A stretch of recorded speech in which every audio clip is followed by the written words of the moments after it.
Aleluia. Meus amados irmãos, nós vamos falar de um assunto que o Espírito Santo, provavelmente contextualizado com as coisas que falamos essa noite, me inspirou a compartilhar com vocês. Eu quero dizer para os senhores que eu já venho dizendo há algum tempo nesse altar, venho falando em algumas festas de celebração, fui convidado esse ano de aniversário de criança, o que eu vou repetir para vocês nesse momento. Eu tenho dito que eu fui educado, e você também provavelmente foi, já ouviu muitas vezes dizer que nós temos que respeitar os mais velhos. Já ouviram isso muitas vezes, né? Temos que respeitar os mais velhos. É verdade, isso é uma verdade, temos que respeitar os mais velhos. Mas também é uma verdade que nós devemos respeitar os mais moços. E eu também tenho aprendido que, quando eu vejo o noticiário nos nossos dias, tem dia que fica até difícil assistir reportagem de jornal, porque as notícias diárias, se você amanhã ligar logo no jornal, amanhã, seja lá na Record, seja lá na Globo, enfim, na Band, qualquer canal, você vai ver que assim todos os dias, notícias terríveis envolvendo violência contra crianças. Nós vemos assim as maiores barbaridades com inocentes. São inocentes que estão vulneráveis nas mãos de pessoas de índole ruim, pessoas com a mente doente, cauterizada, gente sem o Espírito Santo no coração, gente sem valores morais, pessoas que talvez nunca tiveram educação cristã, pessoas que talvez até sofreram também na infância barbáries, e assim agora aquilo vem como um efeito reprodutivo, passando essa maldição na frente. E são notícias terríveis. Algumas delas vocês devem lembrar de mães que pegam uma sacola de lixo e colocam o seu bebê e jogam simplesmente na lixeira. Outras pegam seus bebês, jogam no rio. Algumas até foram encontradas e por isso nós soubemos com vida ainda, e graças a Deus, os seus anjos que guardaram essas crianças, elas conseguiram ser encontradas por alguém. Mas são crianças encontradas no chão, encontradas nos rios, encontradas no meio do mato, coisas dessa natureza. Notícias de pessoas que simplesmente, mães que são capazes de matar seus próprios filhos. Outras são cruéis, de fazer terríveis crimes, praticar crimes terríveis contra seus filhos que deviam amar. Crianças que foram geradas durante meses em seu ventre e depois fruto de toda essa maldade. Outras notícias terríveis que assistimos todos os dias e que diz que mais de 80% é o que diz a pesquisa, crianças que sofrem violência de todos os níveis dentro da sua própria casa. E normalmente a pessoa violenta que pratica violência contra as crianças são seus próprios parentes próximos. Na sua maioria, às vezes, o próprio pai, né? A própria mãe, ou o madrasto, ou a madrasta, ou às vezes um tio, sobrinho, um primo sem vergonha, qualquer coisa desse tipo, mas sempre alguém perto, ali muito próximo, né, que tem a confiança da família, que come na mesa com a família, que vive debaixo do mesmo teto, como se fosse uma pessoa do bem, e é capaz de fazer coisas terríveis ali, às escondidas, maltratando, violando, estuprando, praticando aquilo que nós chamamos de ato libidinoso e outras coisas mais contra essas crianças, esses inocentes. E são notícias terríveis. E eu podia dizer para você que isso vai longe. Quando não é isso, é simplesmente abandono. Gente do tipo, foi no shopping, deixou a criança cozinhar no carro por 3 horas e quando voltou, porque esqueceu até que tinha levado o filho com ele no carro. E quando voltou, a criança estava simplesmente, tinha cozinhado naquele carro porque ficou abandonada ali. Ele simplesmente disse que esqueceu porque ele foi resolver um negócio. Coisas desse nível, coisas dessa natureza. É uma frieza, é um desrespeito, é uma falta de Deus, é uma falta de amor, é uma falta de vergonha, é uma falta de princípios, é uma falta de educação, é uma falta de tudo. E vocês sabem o que nós estamos falando aqui é verdade. É o abandono emocional, é a indiferença, é o abandono psicológico, é o abandono na educação. Algumas mães são capazes de pegar suas adolescentes, filhas e adolescentes ainda, e colocá-las em leilão, negociando a virgindade da sua própria filha.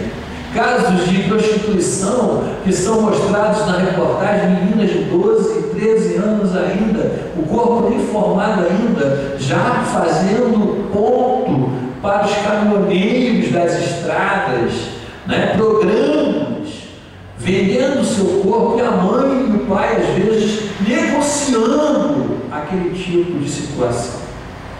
E a gente podia ficar falando aqui dos absurdos, das aberrações que essas coisas representam.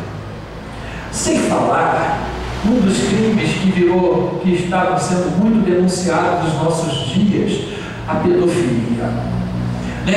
Aqueles que vivem ganhando, explorando crianças, praticando crime contra crianças, se expondo, violando, se relacionando, e crimes terríveis. E você sabe que a pedofilia é uma das coisas mais terríveis. Expondo a nudez da criança, vendendo o corpo, fazendo montagens, enganando, usando, abusando. Eu podia ficar falando aqui de pedofilia, vocês sabem que isso é terrível. O que está acontecendo? Por que essas coisas ocorrem? Então, como é que nós, homens e mulheres de Deus, devemos fazer e cuidar das nossas crianças? Como é que nós devemos, desde cedo? Outro dia, o nosso querido pastor, presbítero Domingos, que tem se ausentado desde o falecimento de sua esposa, por motivos de ter que cuidar da Raquel, mas ele contou uma história que eu já passei algumas vezes, quando aquele homem chegou diante do pastor da sua igreja e perguntou: pastor, a partir de que idade meu filho deve ser educado na casa do Senhor? E o pastor perguntou: qual era a idade daquela criança? Ele falou: tem 8 para 9 meses, uma coisa assim. E o pastor respondeu para aquele pai: você já está 8 meses atrasado. 8 meses atrasado. Você já devia? É desde o primeiro dia. Ser criado e educado no caminho do Senhor. O nosso Senhor Jesus Cristo deu um valor tremendo à criança. Jesus foi criança. Jesus nasceu menino.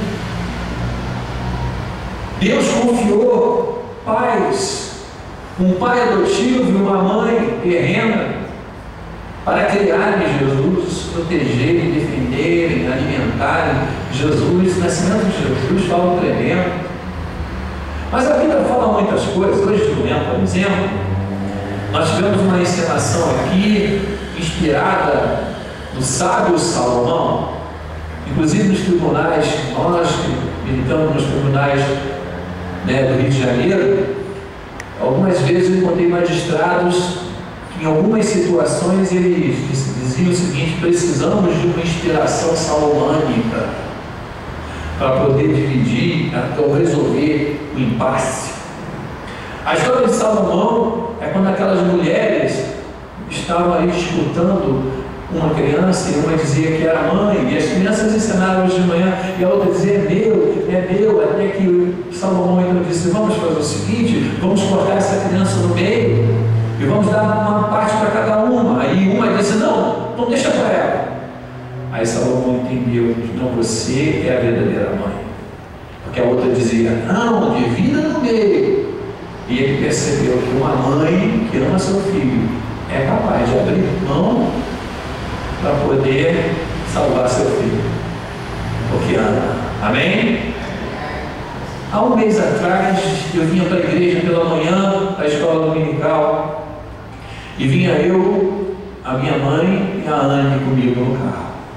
Quando nós chegamos ali na Taquara, uma senhora estava com um carrinho de neném, fazendo sinal para parar, e ninguém parava, e eu passei também, não parei. Estava meio deserto, de manhã estava meio deserto, mas eu parei. Tem alguma coisa errada está acontecendo. Eu dei ré no meu carro, e estava aquela senhora ali com um carrinho com o neném, chorando desesperada, o pitbull parado olhando para ela. Na calçola, o pitbull, ela, o carrinho e a criança. Toda vez que ela tentava dar um passo, o pitbull vinha. Aí eu parei meu carro, e ela nunca me viu na vida. Eu abaixei o vidro para não assustar muito o cachorro, e ela dizia: pelo amor de Deus, leva a minha filha com vocês, tira ela daqui, porque ele quer atacar a minha criança. Eu falei: calma. Aí abaixei o vidro, dei ré. Aí ela vou abrir a porta devagar, e o cachorro, aí colocamos a nenenzinha que estava começando a sentar no canto de trás. Aí eu falei: agora você desarma o carrinho, põe para dentro, entra, fechamos a porta e saímos da situação. Ela estava disposta a entregar o filho para a gente, que ela nunca viu na vida, porque ela queria salvar sua filha por causa daquele pitbull. Aí nós fomos ali, o instrumento que Deus usou, aí minha mãe testemunha, e eu vi uma cena terrível, que pode acontecer com qualquer um, e o pitbull sentindo-se o dono do pedaço mesmo. Então ficou todo felizão. Aí Deus guardou aquela criança. Amém? Louvado seja o nome do Senhor. Diga comigo: existem crianças invisíveis.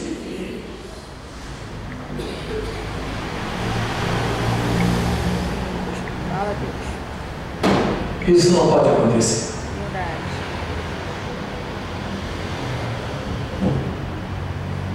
Repita comigo: morte dos inocentes. Se tem alguma coisa que mexe com o meu coração,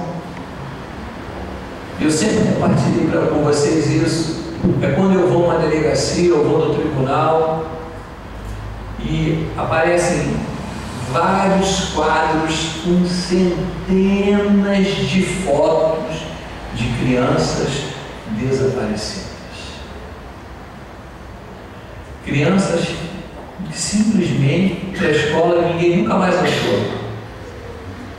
Crianças que o pai e a mãe, dia e noite, ficam igual zumbi, andando sem direção, colocando nos postes filhos desaparecidos.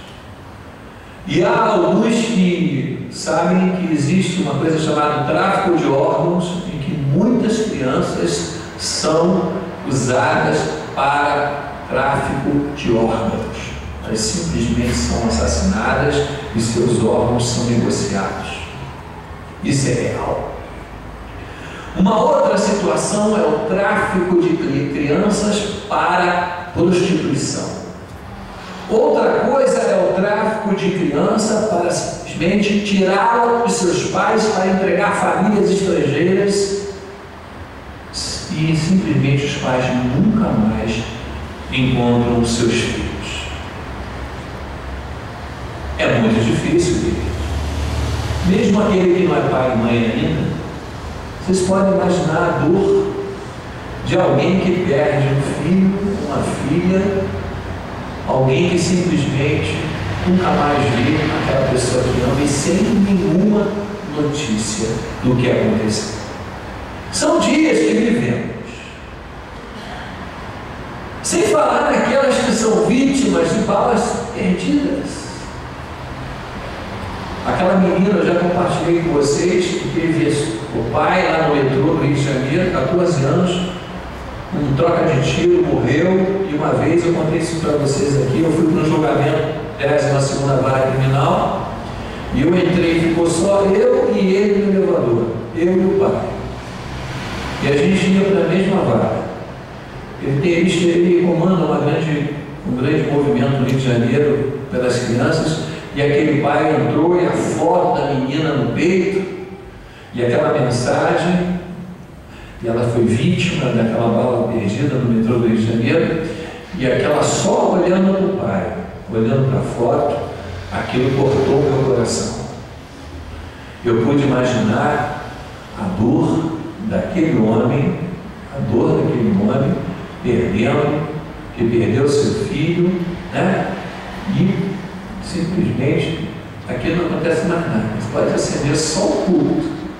Se quiser acender só se for aqui não acende mais nada. Está sem luz. Amém, igreja? Louvado seja o nome do Senhor. Ainda tem aquelas situações daqueles que matam seus filhos. Aborto, por exemplo, é uma palavra que incomoda, mas o aborto é também um crime praticado contra inocentes.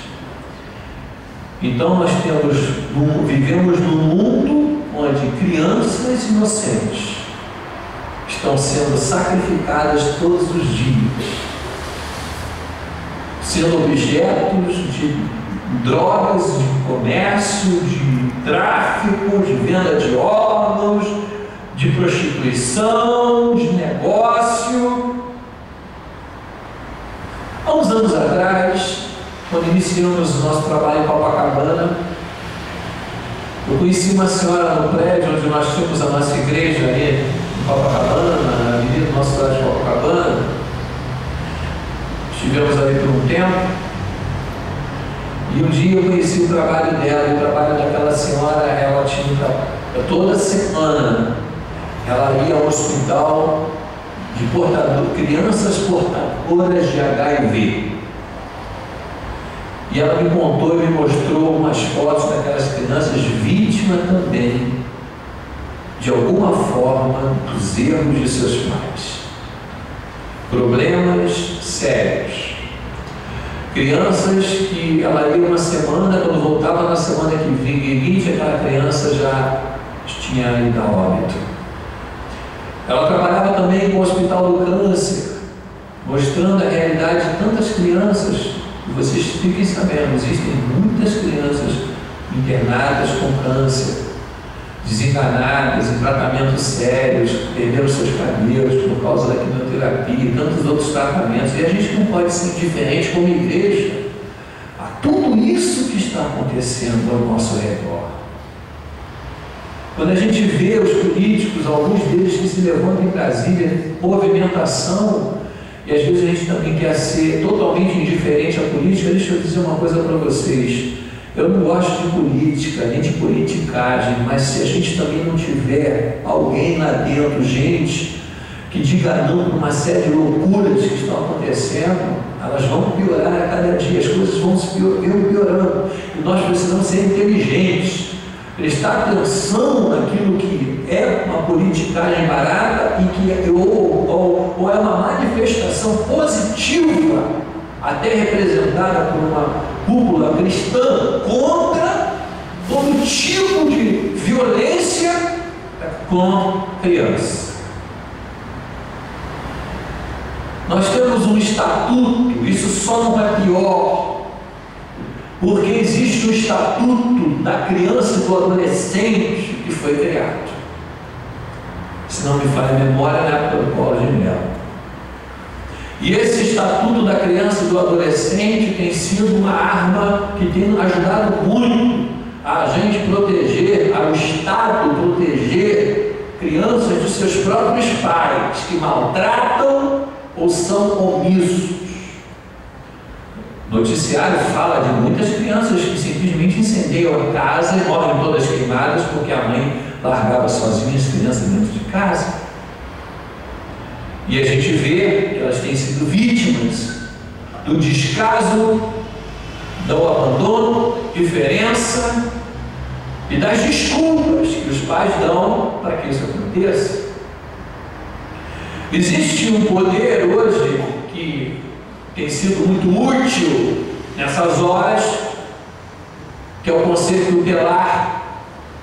E toda vez que se há notícia de maltrato, abandono, descaso com crianças, se deve noticiar isso ao conselho tutelar, e o conselho tutelar vai saber como agir para movimentar. E se for apurado que há omissão, negligência de pai e mãe, com certeza as crianças serão retiradas de seus pais.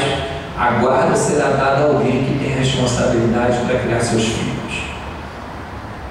Criança precisa ser amada, a criança precisa ser alimentada, a criança precisa ser educada, a criança precisa ter atenção, a criança precisa da presença do pai, da presença da mãe.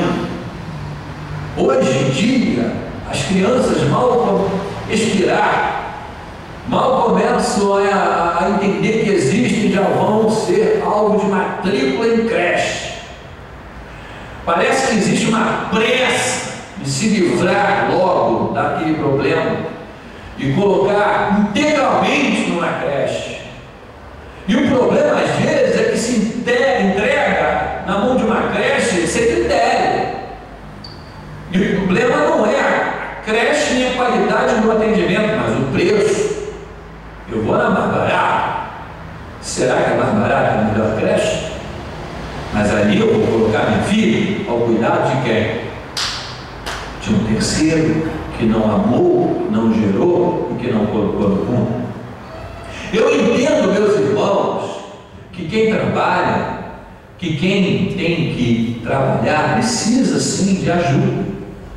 Mas o pai e a mãe que precisa colocar o filho na creche, ele vai trabalhar, ele vai sair para trabalhar, mas ele precisa estar ligado no filho.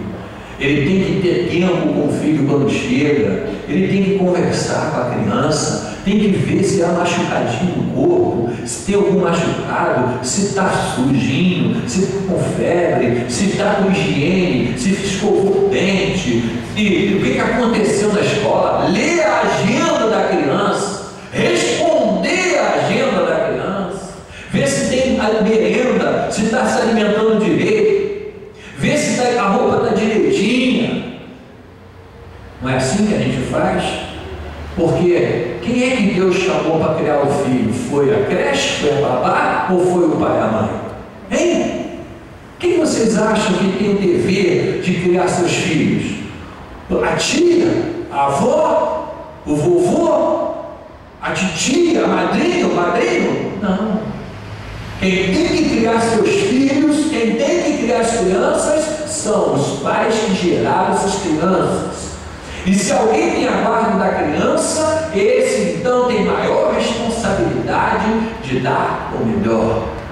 O que não pode acontecer é que as nossas crianças fiquem vulneráveis, largadas. Por isso que a criança, filho de crente, desde que nasce, tem que estar crescendo no conhecimento, nos princípios de Deus.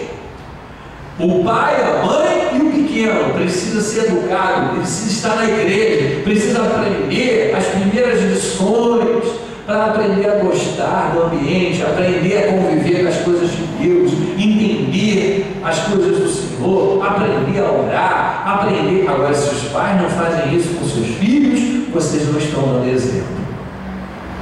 Então, fica aí uma advertência com relação a essas coisas. É a nossa geração, é a geração onde tudo é terceirizado e tudo é entregue a alguém e os pais mesmo às vezes ficam distantes. Essa primeira parte do que eu disse até aqui foi só um comentário.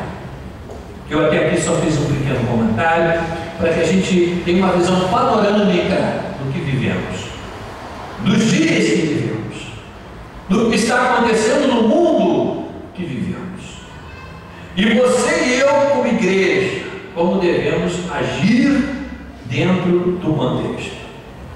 Em primeiro primeiro lugar, lembrarmos que a palavra de Deus ela é muito rica, porque às vezes a gente despreza a criança ou considera a criança. Eu chamo muita atenção dos professores nessa hora aqui, professores de crianças. Nós temos um grande ministério em nossas mãos.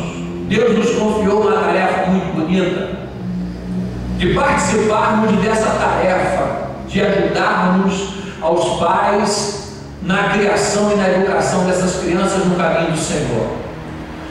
Devemos ter orgulho de termos essa tarefa em nossas mãos, de ajudarmos as nossas crianças a conquistarem, a aprender, às vezes, aquilo que elas não conseguem aprender dentro da própria casa, porque não tem. Às vezes está faltando amor na casa delas, mas aqui elas têm que encontrar amor, irmãos. Às vezes está faltando a atenção do pai e da mãe lá, mas nós temos que dar atenção com essas crianças que chegam em nossa igreja. Às vezes elas não têm o que comer em casa, então nós temos que dar o lanche dessas crianças aqui na igreja. Às vezes o pai e a mãe não têm tempo, a gente tem que ter tempo para elas. Às vezes eles são figuras que aparecem de vez em quando, nós não, professores.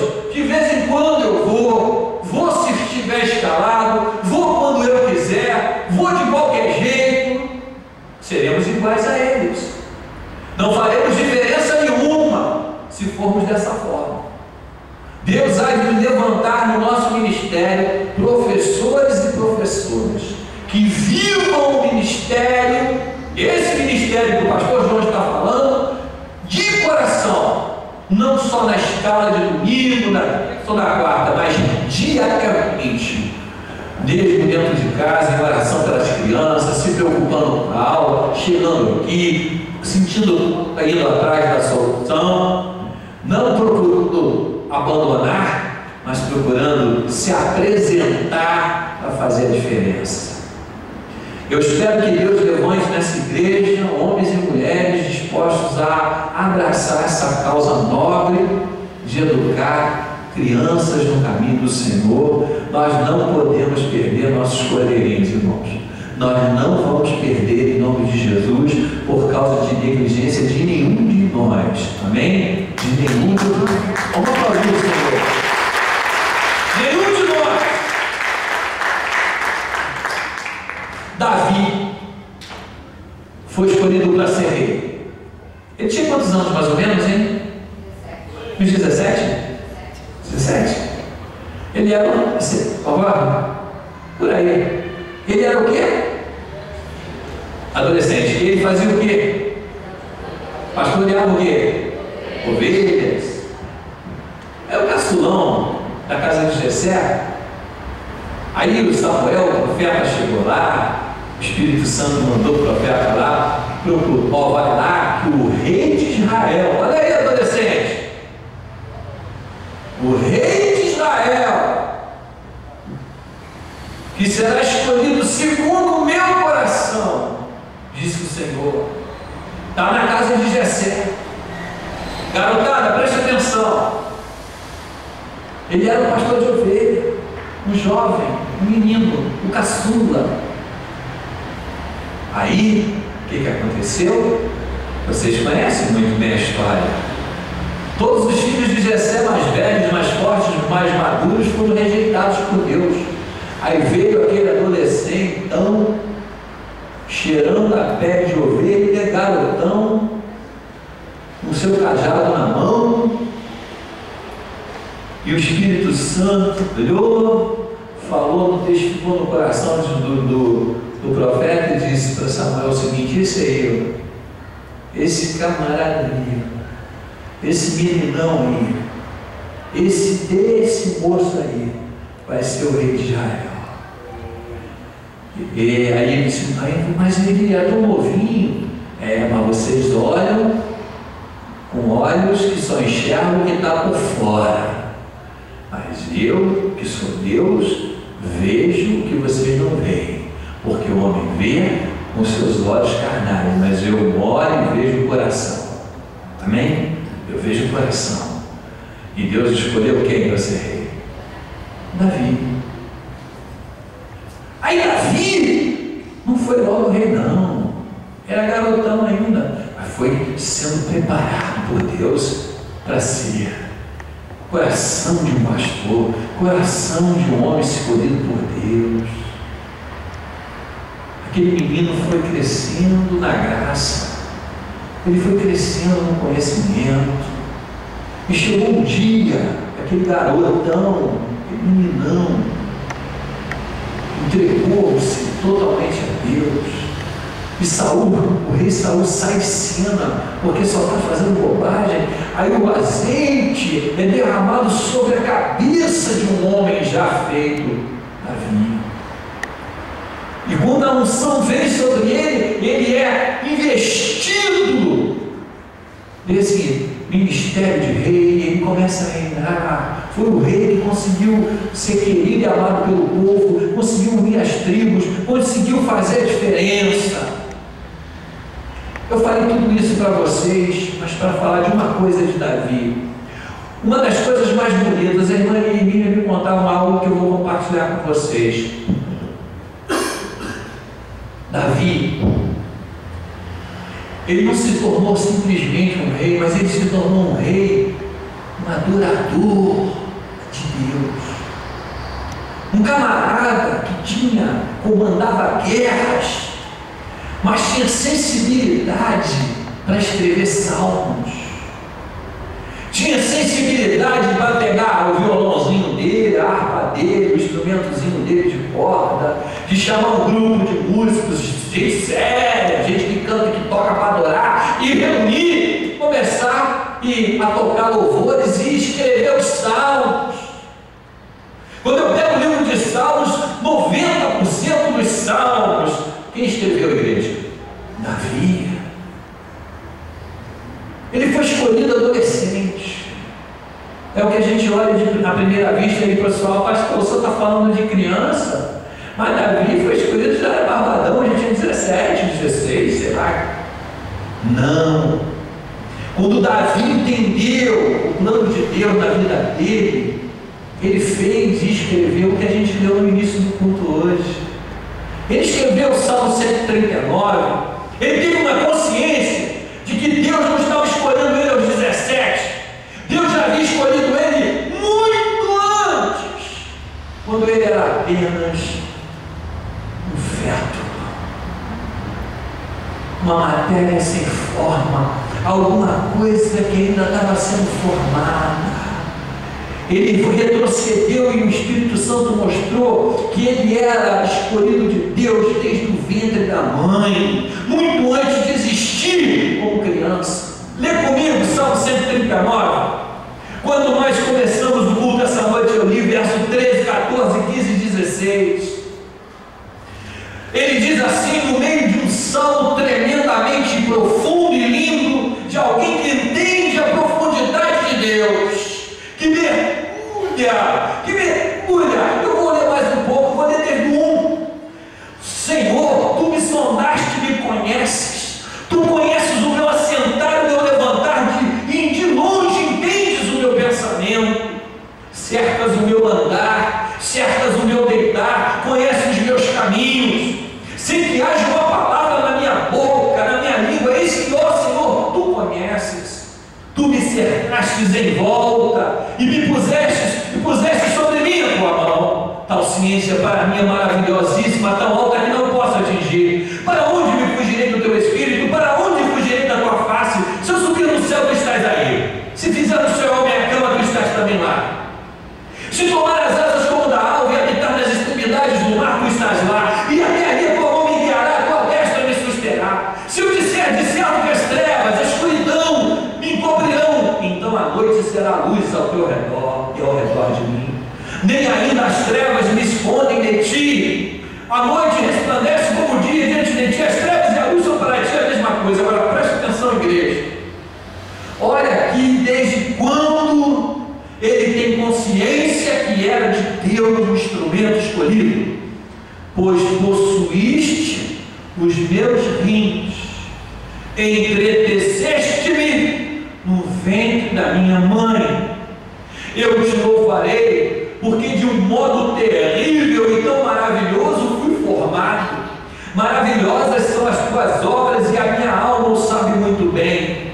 Os meus ossos não te foram encobertos, quando no oculto fui formado e entretecido como nas profundezas da terra. Os teus olhos viram, presta atenção nisso, os teus olhos, Deus, viram o meu corpo ainda informe, quando não tinha nem forma ainda, e no teu livro todas estas coisas foram escritas, as quais indo sendo dia a dia formadas, quando nenhuma delas ainda havia.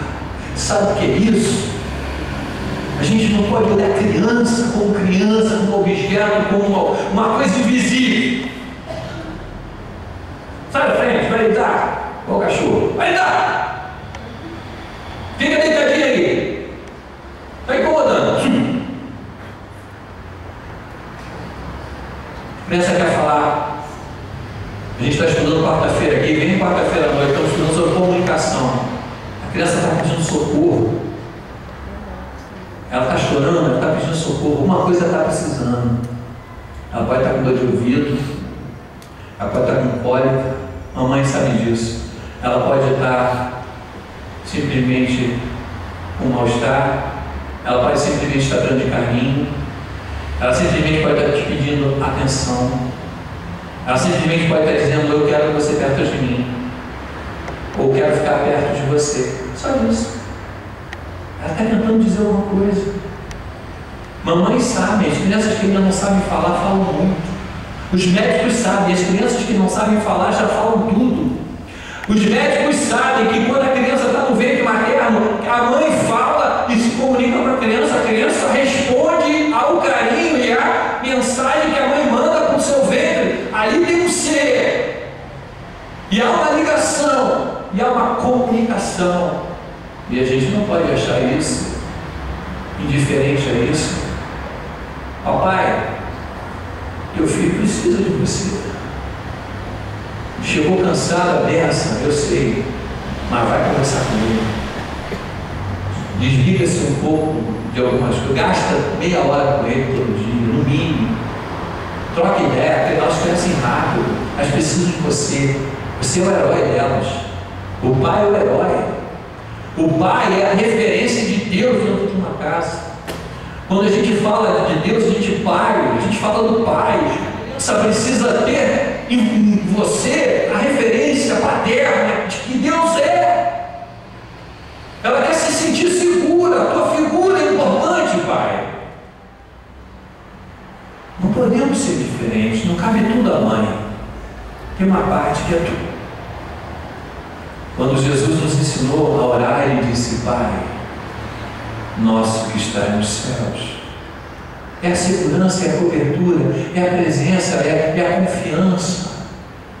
Fala na língua dele. Ele tem uma linguagem mais jovem, ele talvez tenha dificuldade de te entender, mas você então, que é mais velho, desça. Chega no nível dele, olha, os psicólogos dizem, se for possível, abaixa, porque às vezes eles são pequenininhos, e fala olhando nos olhos dele. Não fala só com chinelo na mão, não. Outra coisa, a Bíblia diz que a mão que acaricia não pode bater. Você não pode usar a mão para bater no teu filho, porque quando você for dar um carinho, ele não vai aceitar suas mãos como carinho, porque ele vai associar suas mãos a um instrumento de agressão. A mesma mão que acaricia não pode bater, por isso que a Bíblia recomenda a vara, a disciplina, mas não usa, porque ele vai interpretar mal. Deus sabe por que eu tenho que falar isso aqui essa noite.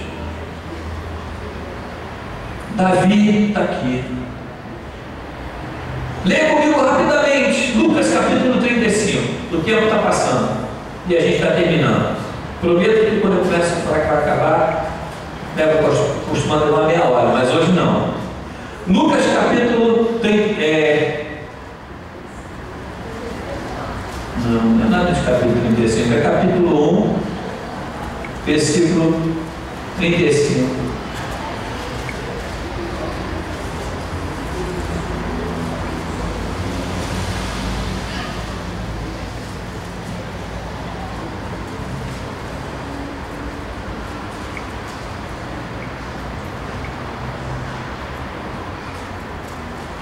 Lucas capítulo 1, versículo 35.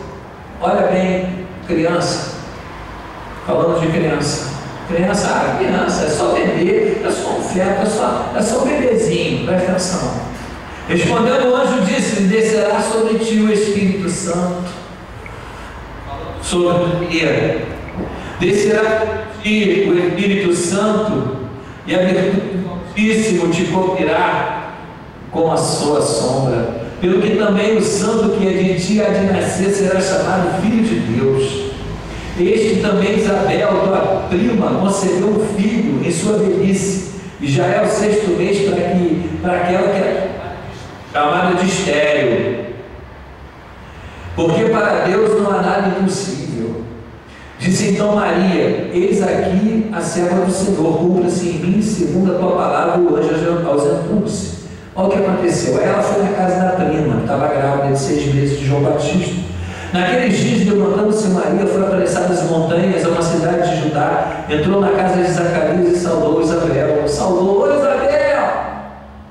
Olha o que aconteceu aqui. Olha como é que as crianças, desde que estão no ventre, são bênçãos de Deus, escolhidas por Deus. Preste atenção. Aconteceu o que? Ao ouvir Isabel a saudação de Maria, repita comigo: a criancinha saltou do ventre. Diga: a criancinha saltou do seu ventre. Diga: Isabel foi cheia do Espírito Santo. Olha aí, olha o mistério aqui. A criança saltou no ventre e ela foi cheia do Espírito Santo. E parou por aqui? Não, continua. E exclamou com grande voz e disse: olha o que Isabel disse para Maria: bendita és tu entre as mulheres, bendito o fruto do teu ventre. Aí vem a pergunta que eu acho tremenda, a revelação aqui. Olha como é que o Espírito Santo é. Olha o que Isabel fala para Maria: de onde e de onde me provém isto a mim, que venha visitar-me a mãe do meu Senhor? Vocês entenderam? O Espírito Santo dizendo que aquela criança que estava começando a ser formada em Maria, o Espírito Santo, usando Isabel, já fala: a mãe do meu Senhor, aquele que vai nascer do teu ventre, Maria, vai ser o meu Senhor. Amém? O meu Senhor. Deus tem plano, irmãos. Deus tem um plano. Criança dentro da vida é bênção. É bênção. Olha o que diz Marcos 10, vamos ser rápidos. De 13 a 16. E trazia-lhe meninos para que lhes tocasse, mas os discípulos repreendiam os que lhe traziam. Jesus, porém, disse: deixai vir a mim os meninos, não os impeçais, porque dos tais é o reino dos céus. Em verdade eu vos digo que qualquer que não receber o reino de Deus como um menino, de maneira nenhuma entrará nele. Criança para nós é exemplo de como devemos ser para entrar no reino de Deus.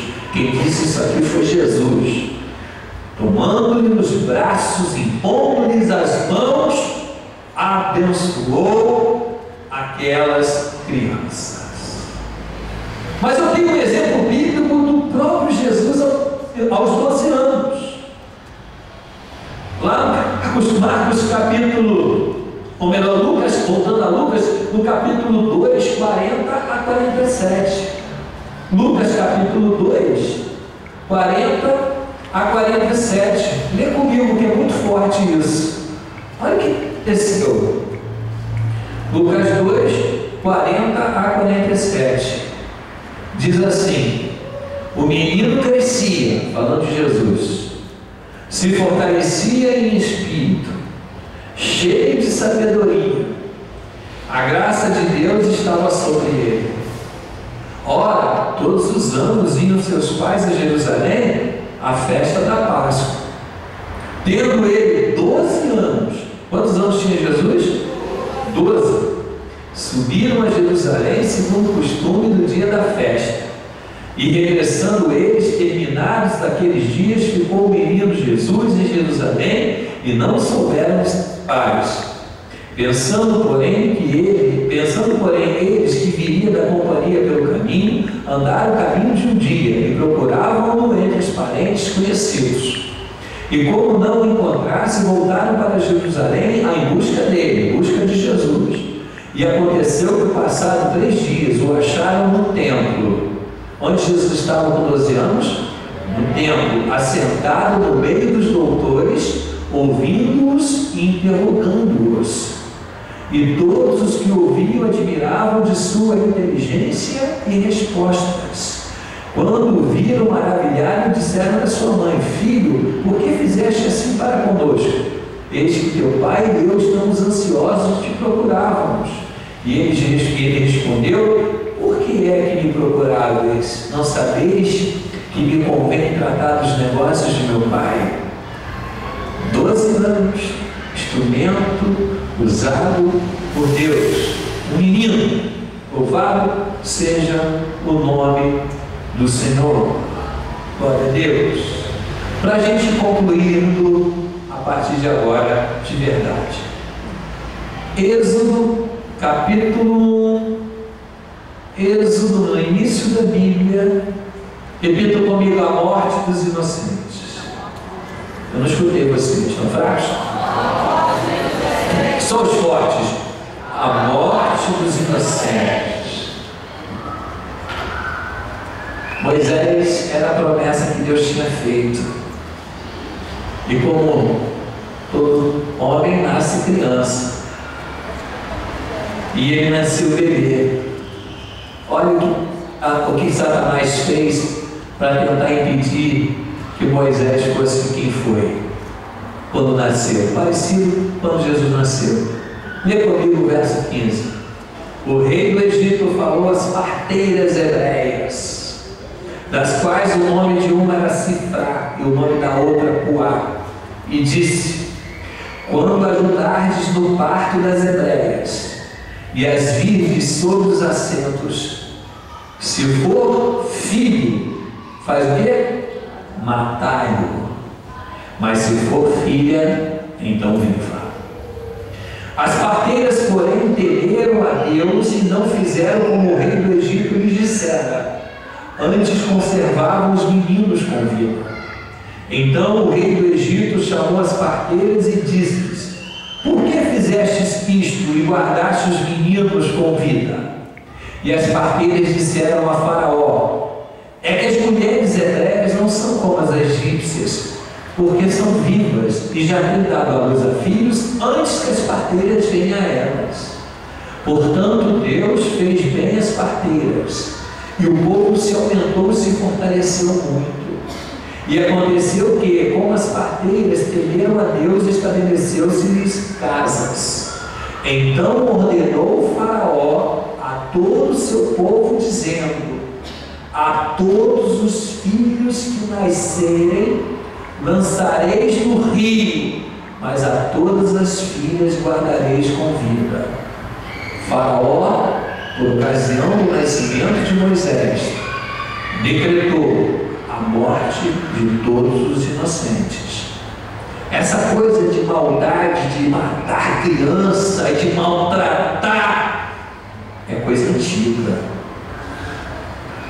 O diabo, Satanás sempre tentou destruir a criança. Eu peço para fazer silêncio, não sei se é uma guerra que está acontecendo lá com as crianças. Já foram lá? Então, o que deve acontecer? Sempre foi assim, meus amados irmãos. O diabo sempre tenta destruir o começo das coisas. Ele tenta matar no início.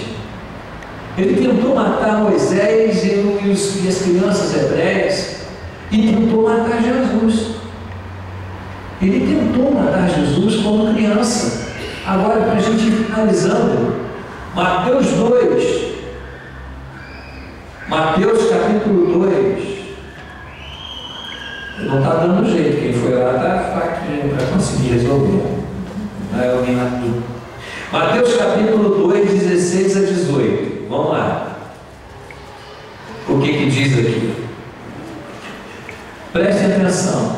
Então Herodes, vendo que tinha sido iludido pelos magos, irritou-se muito e mandou matar todos os meninos que havia em Jerusalém e em todos os seus contornos, de 2 anos para baixo, segundo o tempo de dirigente que queria os magos.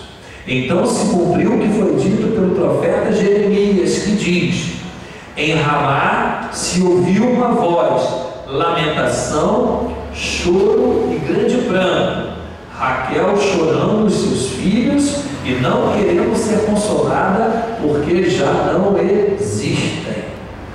Quando Jesus nasceu, Herodes mandou matar todos os meninos, todas as crianças até 2 anos de idade, porque Satanás queria exterminar Jesus quando criança.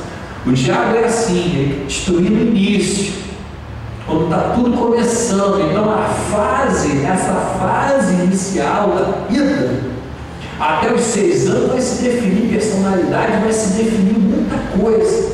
E nós não podemos deixar de educar nossos filhos diariamente, presente, conversando, orando, ajudando, chorando junto, firme. Amém? Para finalizar de verdade, Jeremias, capítulo 1. Preste atenção, os jovens dessa igreja. Jeremias capítulo 1, 4 a 10. Isso é uma palavra para você estudar em casa, para você refletir, onde você pode melhorar, onde você tem falhado, onde você tem errado, onde você não está sendo sábio, enfim. Jeremias está sendo chamado por Deus. Preste atenção na leitura que nós vamos tomar. Um dos maiores profetas, profeta duro, mas ele foi chamado ainda menino. Olha só o que diz verso 4 do capítulo 1. Assim veio a mim a palavra do Senhor dizendo: Jeremias está ouvindo Deus falar o que vocês viram que Davi escreveu, Salmo 139. Mesma coisa. Olha o que Deus falou aqui para Jeremias. Assim veio a palavra do Senhor dizendo: antes que te formasse no ventre, te conheci. Vou repetir. Antes que te formasse no ventre, te conheci. Aí Deus pode conhecer alguém antes de ser formado no ventre? Sim. Antes que te formasse no ventre, te conheci. Antes que saísses da madre, repita comigo, te santifiquei. Te santifiquei. As nações te dei por profeta. Aqui diz o seguinte: antes que você fosse formado, eu te conheci, e antes que você fosse dada a luz a você, que você saísse do ventre da tua mãe, eu te santifiquei. E eu te dei as nações como profeta. Então disse eu, Jeremias: ah, Senhor Jeová, eis que não sei falar, porque sou uma criança. Ele diz para Deus que ele é o quê? Uma criança. Mas Deus sabe tudo, querido. Ele sabe o futuro, ele sabe das coisas. E Deus fala assim: mas o Senhor me disse: não me digas eu sou uma criança, porque aonde quer que eu te enviar, irás, e tudo quanto te mandar, dirás. Não temas diante deles, porque eu sou contigo, para te livrar, diz o Senhor. E me estendeu o Senhor a sua mão, tocou-me na boca, e disse-me o Senhor: eis que ponho as minhas palavras na tua boca. Olha, ponho-te neste dia sobre as nações, sobre os reinos, para arrancares e para derrubares, para destruíres, para arruinares, e também para edificares e para plantares. Jeremias foi escolhido, ele ainda era o quê? Um menino. Resumindo, encerrando a mensagem dessa noite, crianças devem ser respeitadas, cuidadas, amadas. Amém, famílias? Amém, papai e mamãe? Amém, pessoal do Ministério de Ensino? Não fica arranjando desculpa para não fazer nada, pelo contrário, arranja um jeito de fazer melhor. E outra coisa que eu quero dizer para vocês no final, que foi o que eu conversei com a minha mãe. Tem uma citação na Bíblia que muita gente lembra, que Davi, um dia, esse salmista, ele começou a dançar, a celebrar. Lembra disso? E a nudez de Davi chegou a ser exposta, e houve uma crítica muito grande à atitude de Davi, quando ele começou a dançar na presença de Deus. A Bíblia diz que ele tirou a capa real, ele tirou sua túnica real, sua capa real, e foi louvar a Deus. O juiz tirou toda aquela capa e foi adorar a Deus. E foi censurado porque ele, como rei, ele não deveria ter tirado a capa. Tu é o rei, você está se expondo, você não devia fazer isso. Mas Davi ali, ele queria o quê? Se despir de tudo isso. Tem uma hora, meus irmãos, que a gente tem que se esvaziar dessa pompa toda de que somos alguma porcaria, de que sou isso, sou aquilo, de que eu tenho mais tempo, menos tempo, porque estudei não sei aonde, porque meu cargo é esse, porque eu sou isso. Tem uma hora que a gente tem que olhar alguns exemplos e tem que ter a coragem de se despir totalmente diante de Deus, de se esvaziar de toda essa bobagem e adorá-lo com todo o coração. Se vocês querem ser adoradores, comecem a fazer isso. Mas pastor, tudo que o senhor falou é importante, mas eu estou cheio de desculpas. O senhor não tem noção como eu tenho uma lista imensa de explicação para dar, porque eu não faço nada disso. Faz o seguinte, faz como Davi, tira essa capa, pega todo esse negócio que você se encheu dele e carrega essa lista imensa de desculpa para não fazer as coisas para Deus direito, joga para o lado um pouquinho e sai adorando a Deus. Louve ao Senhor, deixa o Espírito Santo te capacitar, busca a força de Deus, aprenda com Deus a ser um bom pai, aprenda com Deus a ser uma boa mãe, aprenda a ser um bom professor de escola, aprenda com Deus a ser mais dedicado às coisas de Deus, aprenda com o Espírito Santo como você vai educar seu filho.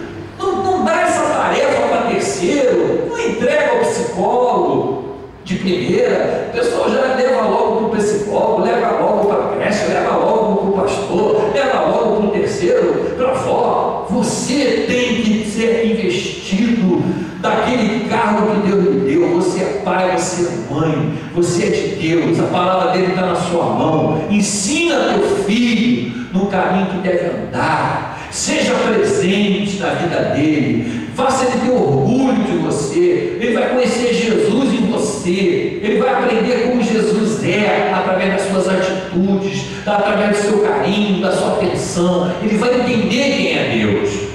Essa é a mensagem dessa noite. É uma palavra dura, eu sei, porque mexe com a gente, não deixar para o outro, a tarefa é nossa. Amém? Vamos orar pelas nossas crianças, vamos zelar por elas, vamos amá-las, vamos ser a bênção que elas estão precisando. E garotada, Deus quer usar vocês. Não é no futuro, não, é ontem, é já, agora. Nós estamos perdendo tempo. Entendeu, pessoal? Outra coisa, o culto de terça, quarta-feira, não é só para os adolescentes, não. É igreja.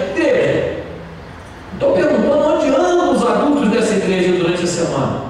Não vejo vocês nos cultos. Estou sempre aí, não vejo vocês. Cadê a igreja? Onde estão os nossos líderes, nossas mulheres de Deus, homens de Deus aqui nas aulas dominicais? Que eu não vejo os senhores. Não tenho visto vocês. Peguem a Bíblia, peguem um caderno, senta, vem estudar. Vamos continuar fazendo o que a gente deve fazer na casa do Senhor. Amém, igreja? Eu quero ver vocês aqui. Amanhã é culto de oração. Temos vários motivos de oração. Quarta-feira estou aqui aprendendo, estudando a palavra com os senhores. Venham estudar. Quinta-feira estamos aqui estudando, ministrando a palavra. Venham para o culto. Sábado não tem reunião, sábado agora? Não, né? Domingo de manhã, escola bíblica dominical. Vai ter uma atividade jovem, né? Mas não será culto. Mas haverá. No domingo vamos estar aqui de manhã para estudar a palavra. Domingo à noite, Santa Ceia, vamos convidar as pessoas que você não está vendo. Vamos vir com a família. Para com esse negócio de deixar a mulher em casa, deixar o pai em casa, o filho em casa, e só ficar meia hora no culto, ficar só uma hora do louvor e vai embora. Essas coisas têm que acabar. A gente tem que ir para o culto para ficar com a família e participar da reunião, né? Do início ao fim. Isso sim, aí a gente está fazendo a lição de casa. Hoje chega, né? O pastor falou bastante, né? Vim para falar, tinha que falar essas coisas, porque eu quero ajudar vocês a ser cristãos da moda antiga, mas que sempre deu certo. A coisa está muito moderna aí, mas não está dando certo, não.